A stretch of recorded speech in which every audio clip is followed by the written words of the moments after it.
రైతు సోదరులకు స్వాగతం.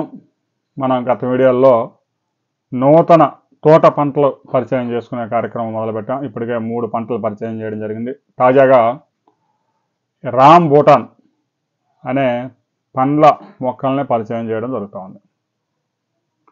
ఈ రామ్ భూటాన్ అనేది ముందుగా తూర్పు ఆఫ్రికా నుంచి ఆస్ట్రేలియా, థాయిలాండ్, మలేషియా, సింగపూర్, అమెరికాలోని కొన్ని ప్రాంతాలకు తీసుకువెళ్ళారు. ఎప్పుడు 13-14 శతాబ్దాల్లోనే. ఇంకా తర్వాత అక్కడి నుంచి అది ప్రపంచవ్యాప్తంగా అనేక దేశాలకు పాక్కుంటూ పోయింది. ఉష్ణమండల ప్రాంతాల్లో ఈ మొక్క బాగా పెరుగుతుంది. 40 డిగ్రీల టెంపరేచర్ వరకు తట్టుకుంటుంది.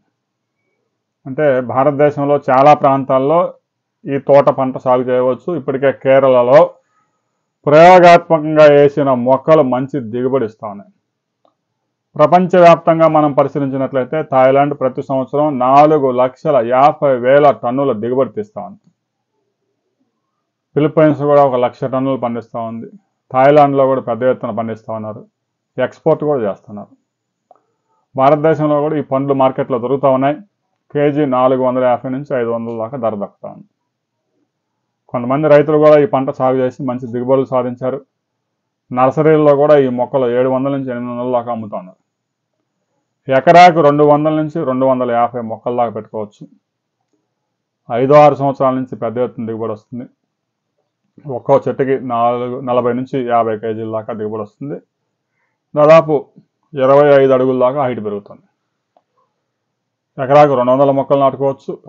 కొంచెం హై డెన్సిటీకి వెళ్తే 250 మొక్కలు కూడా వేసుకోవచ్చు. మామిడి తోటల సాగుకు అనుకూలమైన అన్ని భూముల్లోనూ ఈ పంట సాగు చేసుకోవచ్చు.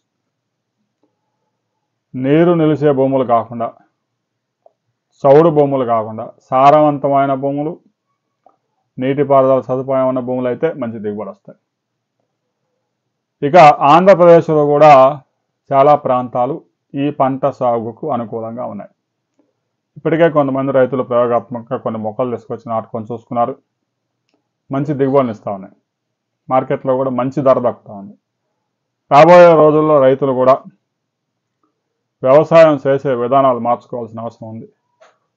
ప్రతి సీజన్లో విత్తనాలు కొనుక్కొచ్చుకోవడం, పంట వేయడం, మళ్ళీ 4 నెలలు కాగానే ఆ పంట అయిపోగానే ఇంకో పంటకి మళ్ళీ విత్తనాలు కొనుక్కొచ్చుకోవడం, వేసుకోవడం అంటే ఆ విత్తనాల ఖర్చు, ఎరువులు, పురుగు మందులు, చీడపీడలు విపరీతంగా ఖర్చులు పెరిగిపోతూ ఉన్నాయి.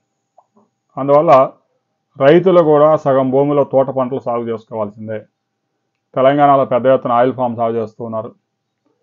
ఎంత వచ్చినా రైతుకి ఆదాయమే కాబట్టి నష్టం లేని పంటలు సాగు చేసుకోండి. ఇక మామిడి తోటలు అయితే ఒకసారి పెడితే 30-40 సంవత్సరాలు దిగుబడి వస్తాయి. అరటి పంట అంటే తోట పంటగా మనం చెప్పుకున్నా కూడా ఒక సంవత్సరం ఏ సంవత్సరం ఆ సంవత్సరం దాన్ని మళ్ళీ కటింగ్ చేసుకుని ఒకసారి నాటుకుంటే 3 సంవత్సరాలు వచ్చింది. మళ్ళీ ఫస్ట్ నుంచి రావాల్సి ఉంటుంది. ఇక పపాయి కూడా పెద్ద ఎత్తున సాగు అవుతూ ఉంది. రాబోయే రోజుల్లో ఈ అరుదైన తోట పంటలు ఏదైతే మ్యాంగోస్టీన్, రామ్ భూటాన్, మకడామియా ఇలాంటి కనుక ఫ్రూట్స్ కనుక మనం సాగు చేసుకుంటే రైతుకు మంచి ఆదాయం దక్కే అవకాశం ఉంది.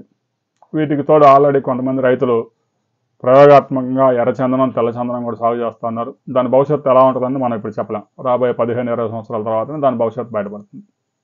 ఇక రామ్ భూటాన్ అయితే ఆంధ్రప్రదేశ్లో చాలా ప్రాంతాలు అనుకూలంగా ఉన్నాయి. దీని సాగుకి 40 డిగ్రీల దాకా టెంపరేచర్ తట్టుకుంటాయి. మనకి సమ్మర్లో 45 నుంచి 48 దాకా వస్తుంది కాబట్టి ఆ సమయంలో కొన్ని జాగ్రత్తలు తీసుకోవాల్సి ఉంటుంది. మిగతా సీజన్ మొత్తం మనకి 30-35 డిగ్రీల టెంపరేచర్స్ ఉంటుంది కాబట్టి ఈ పంటకి చాలా అనుకూలమైన ప్రదేశాలు ఆంధ్రప్రదేశ్లో చాలా ఉన్నాయి. ఇప్పటికే ఈ మొక్కను తీసుకొచ్చి చాలా ప్రాంతాల్లో నాటి మంచి దిగుబడి తీస్తూ ఉన్నారు. అవన్నీ కూడా ఈ పంటకు అనుకూలమైన ప్రాంతాలుగా చెప్పవచ్చు. ముఖ్యంగా ఈశాన్య రాష్ట్రాలతో పాటు కేరళ, కర్ణాటకలో ఇప్పటికే రైతులు పెద్ద ఎత్తున సాగు చేశారు. రాబోయే 2-3 సంవత్సరాల్లో దిగుబడులు కూడా రాబోతున్నాయి. మార్కెట్లో ఈ ఫ్రూట్ ఆన్లైన్లో కావాలంటే దొరుకుతుంది. 400 నుంచి 600 దాకా కేజీ అమ్ముతూ ఉన్నారు. ఒకసారి మీరు కూడా చూడండి. రామ్ భూటాన్ మీరు కనుక ఇప్పటికే చూసి ఉంటే ఆ మొక్క దిగుబడి ఎలా ఉంది, ఫ్రూట్ ఎలా ఉంది అనే విషయాలను తప్పనిసరిగా కామెంట్ చేయండి.